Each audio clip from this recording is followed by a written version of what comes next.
Children need uninterrupted sleep for normal brain development, and that is not going to happen when they have sleep apnea. The Clayton Sleep Institute's Dr. Joseph Ogile says untreated sleep apnea in kids can harm brain cells tied to movement, memory, emotion, speech, perception, decision-making, and self-control. Sounds like everything. Dr. Ogile is here, and this sounds very serious. You say this is a fascinating study. It is. It's really an interesting study, John. Thank you for your interest in it. My pleasure. And some distinguished researchers from the University of Chicago just released this data. They studied 16 children between 7 and 11 years of age. And what they found in the study is when they looked at their brain scans, their MRIs of their brain, and compared them to other children of the same age, normal studies, so to speak, they found that the children with the severe sleep apnea, moderate to severe apnea, had a reduction in the amount of gray matter or brain tissue. And this is the brain tissue that controls all the subjects you just listed: emotion, behavior, intellect, things such as that. They also did cognitive testing, or testing on function, and found that these children had reduction in performance as well. So this is more evidence or suggestion that untreated sleep apnea may have this sort of damaging effect on brain development. The cause of sleep apnea in children, is it the same as adults? It is. It's the same. It's extra tissue in the back of the throat.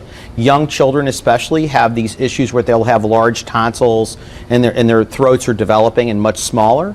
It's frequently fixed with surgery, not always, but frequently. Sometimes they do have to go on the CPAP machine that adults use, but it is a fixable, treatable problem. And you begin treating at age 2.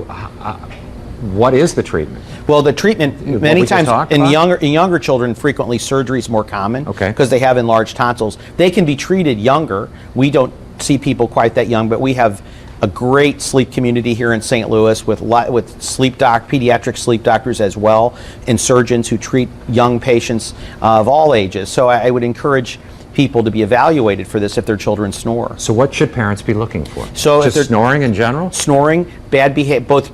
Remember, children can show up as both being sleepy, or they show up as being kind of irascible, right? So sort of, they'll frequently be tagged with terms as ADD. But if their children are snoring, when children get tired, they act out. They become difficult to concentrate. They become wild. They do things that we normally will say, well, I can't settle him down, or he or she won't pay attention. So if they have any of those sorts of behaviors, which are different than in adults, they should talk to their physician or have their tonsils looked at. Perhaps another cause of attention deficit hyperactivity disorder? It frequently can be a contributor. So you want to at least be checked out, because if it's a sleep apnea problem and not truly ADD, then that would be treated in a different way. All right, moms and dads, if you're listening to this and it sounds familiar, you can contact Dr. Ogile at the Clayton Sleep Institute. Thanks for coming in. Thank you, John. Appreciate it. Yes, sir. Randy? Really interesting. Thank you.